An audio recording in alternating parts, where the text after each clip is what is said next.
welcome. Today I have a piece for my small ring journal. It's 3.5 by 5. I use Bristol smooth paper. You can use what paper you have, do what size you want, and let's get started. I'm using this stencil from All and Create, but you can use whatever stencil you have. I am using the Distress Resist spray. And I tend to spray from a distance so it doesn't get all globby.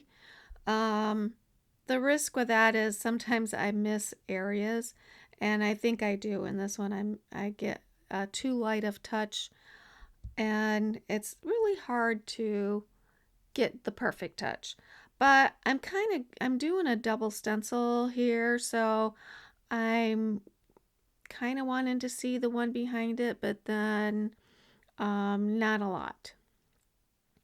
I'm using some distress sprays, and I'm using antique linen is going to go down first, then old paper, kitsch flamingo, and I think the kitsch flamingo I'm using is the Oxide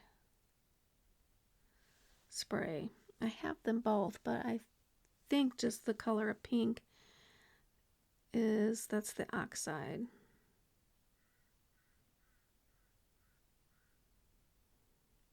And I'm going to add a little bit of spray water. You can see some of the resisting, and so those are the places that I got good coverage. But I'm just kind of getting the ink down, and I'm going to kind of put it on my mat and kind of run it all together to kind of get a mix of those colors. So it'll be kind of a distressy looking pink. And I'm going to be removing any excess like that's sitting on top. I do that first with my paper towel, and then I'm going to buff it out a little bit with a dirty paper towel.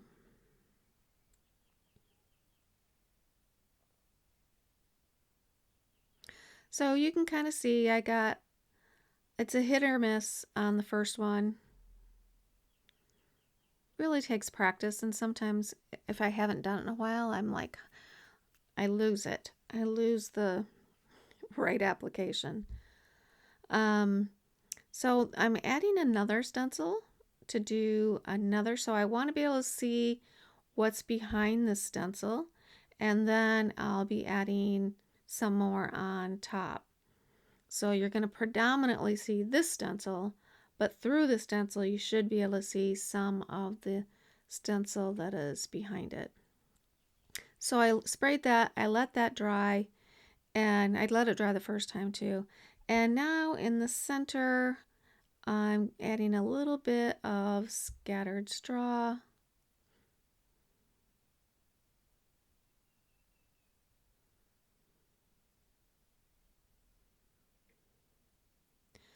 Going to add a little bit of rusty hinge.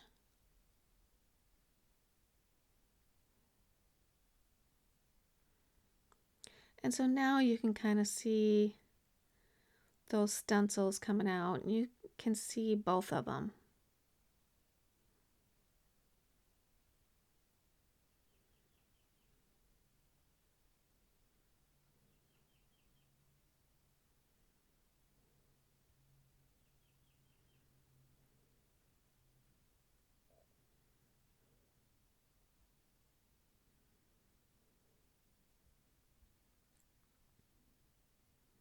I really love that right there.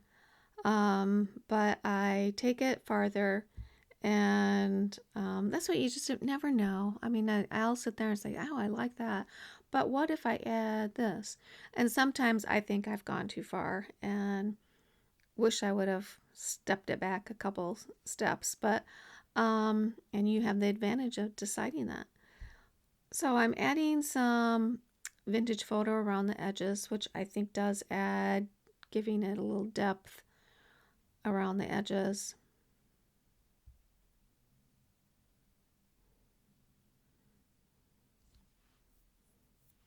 I think I missed the bottom there. I didn't notice that. Oh gosh, I love that.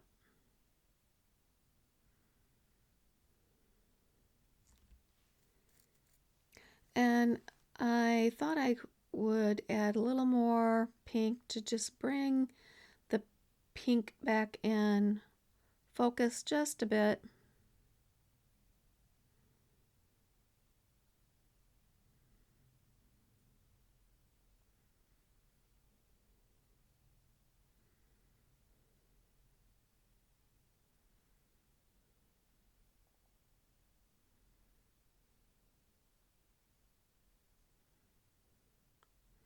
And then I'm just going to go around the immediate edge just a tiny bit with walnut stain just to kind of give it a border.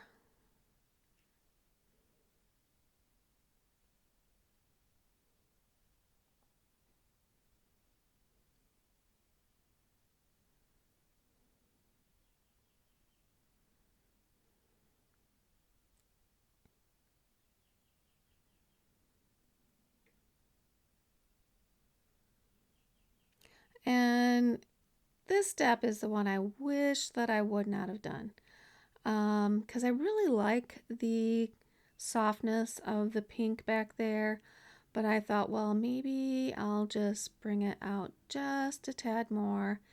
And if you really like your pinks and Rusty Hinge together, it's great. And it's not bad. I like it. I just think I liked the softer pink just a tad more than the stronger pink.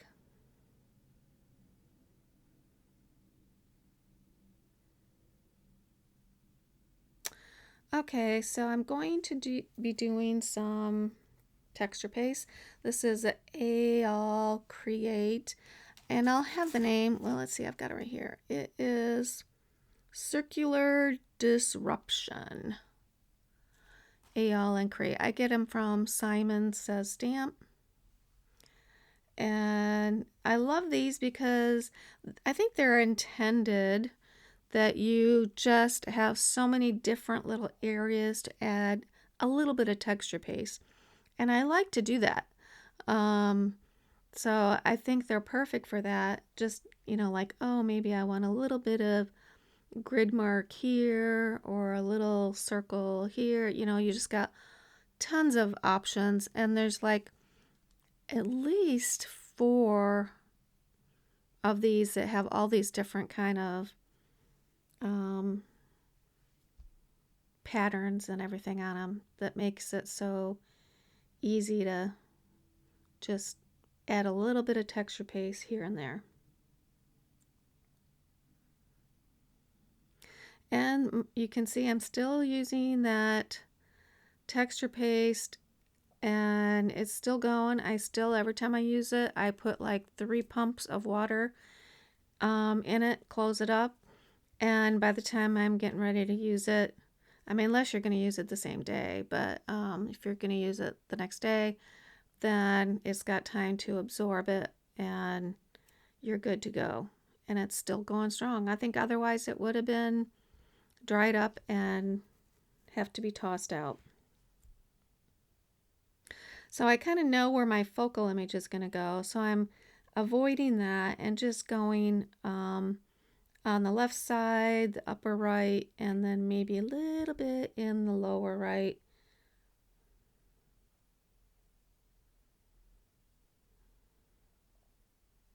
And I just keep moving that stencil around to get a different spot.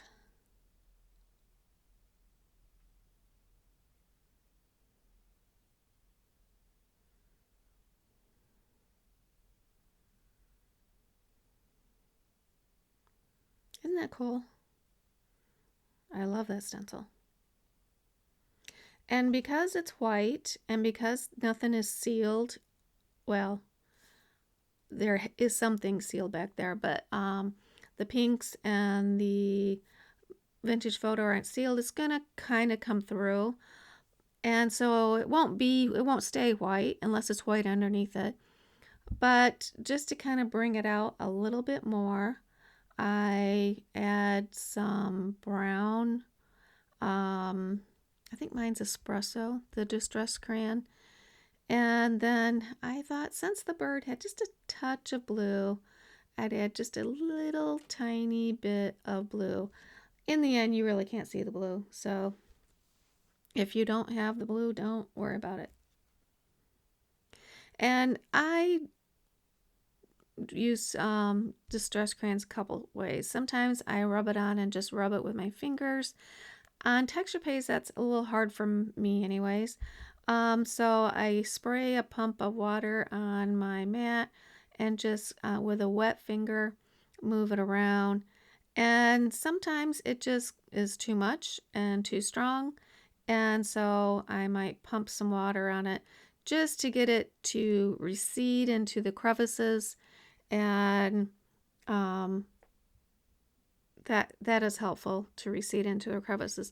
The problem with that is sometimes then it will remove any of the inks behind it because they are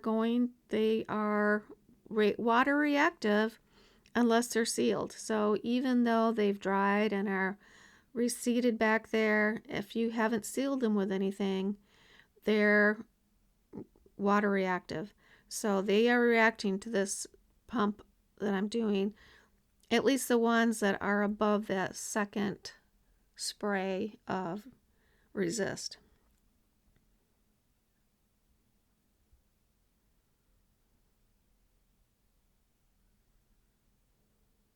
So I kind of removed a little of my vintage photo around some edges, so I just kind of put that back, and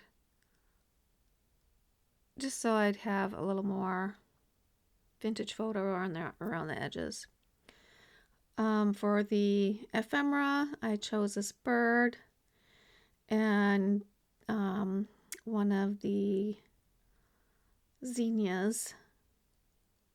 And I buy those on Etsy, and it's a company called Double Helix. It's two sisters. They have great stuff, and I'll link them in the description, of course.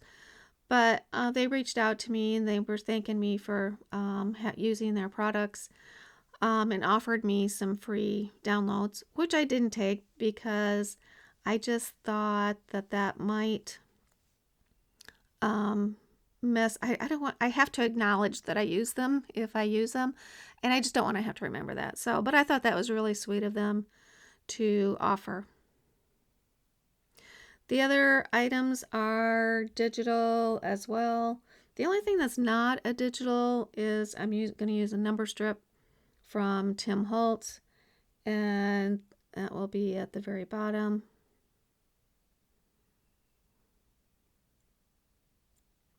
So I'm just kind of laying things out, seeing how I want them.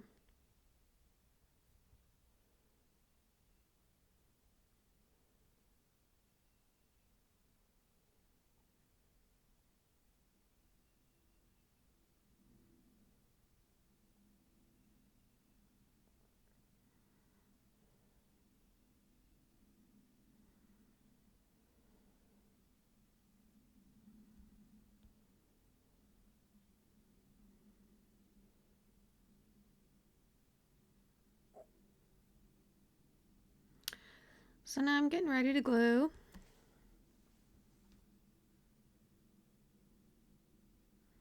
And I use Art Glitter Glue, which I think is better than the Barely Glue. Barely Art Glue.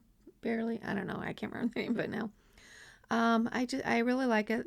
The only downside is make sure when you order it, you order when it won't ship from a cold climate in freezing weather. Because I did that and I got it, and it was this core had been frozen and was just solidified. And I mean, I ordered it off Amazon, but the company itself was very nice about it. And they sent me a new bottle, so I thought that was very nice. So I thought I'd give you the warning. I do have a link to the art glitter glue in my Amazon shop. If you need it, it doesn't cost you anything additional, but I get a small commission.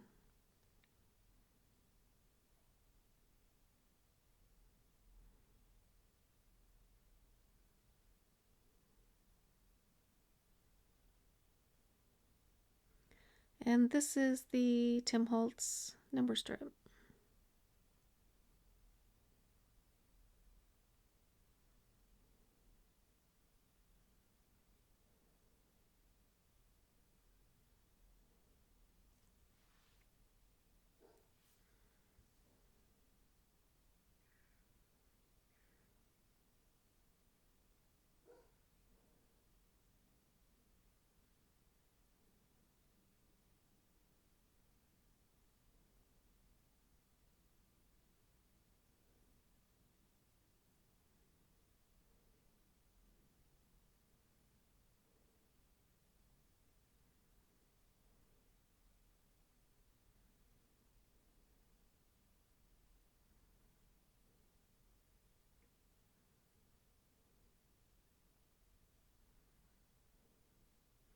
I like to have my birds with their feet on something, not just hanging in the air. So I don't know, it just looks to me like they're actually standing on something instead of just hanging there. If they're flying, fine, but if they're not, they need to be standing on something. That's my thoughts. The last thing I'm going to do is, since it is for my art ring journal, I'm going to punch a hole and add a little eyelet. I get these eyelets from Michael's. They're thicker. I really like them. Last time I went there, didn't have any, so hopefully they're not just discontinuing them. But that is it. You'll see some final pictures coming up. And if you haven't subscribed, I invite you to do that. If you like this piece, give me a thumbs up. I'd appreciate that too. But here's the final pictures, and either way, I hope you have an awesome day. See you next time.